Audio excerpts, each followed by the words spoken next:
ইলেকশনের ডেট ঘোষণা হয়েছে। ফেব্রুয়ারিতে নির্বাচন হবে। ফেব্রুয়ারিতে নির্বাচন হবে না।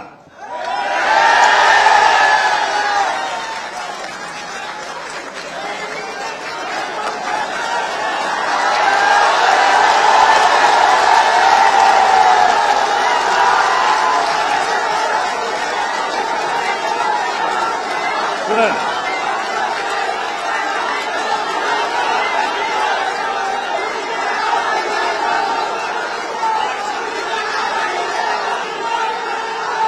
ফেব্রুয়ারিতে নির্বাচন হবে না, কারণ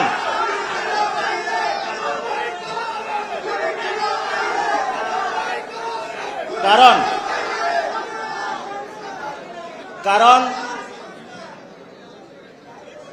যদি ফেব্রুয়ারিতে নির্বাচন হয়, আমার যে ভাইয়েরা শহীদ হয়েছিল, রক্ত দিয়েছিল সংস্কারের জন্য, একটি নতুন সংবিধানের জন্য, তাহলে কবরে গিয়ে তার লাশটা ফেরত দিতে হবে এই সরকারকে।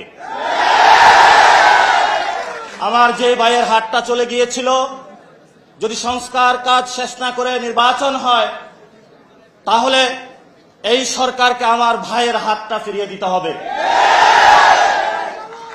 যে মায়ের বুক খালি হয়েছিল, যদি সংস্কার ছাড়া, একটি নতুন সংবিধান ছাড়া বাংলাদেশে নির্বাচন হয়, তাহলে ওই মায়ের বুকের সন্তানকে ফেরত দিতে হবে।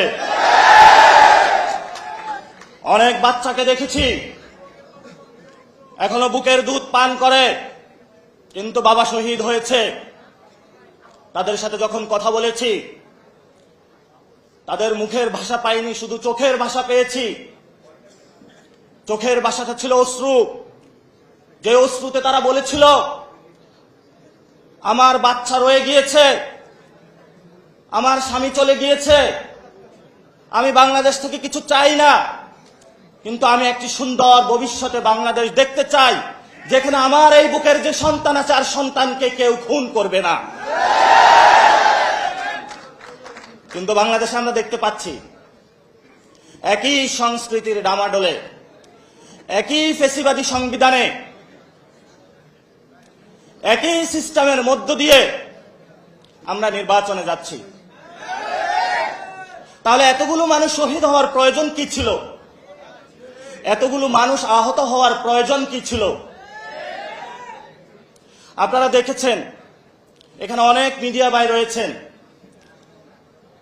ভারতে হিন্দুত্ববাদী বিজেপি এক এক করে সকল মিডিয়া দখল করেছিল, কিন্তু কিছু তরুণ যুবা অল্টারনেটিভ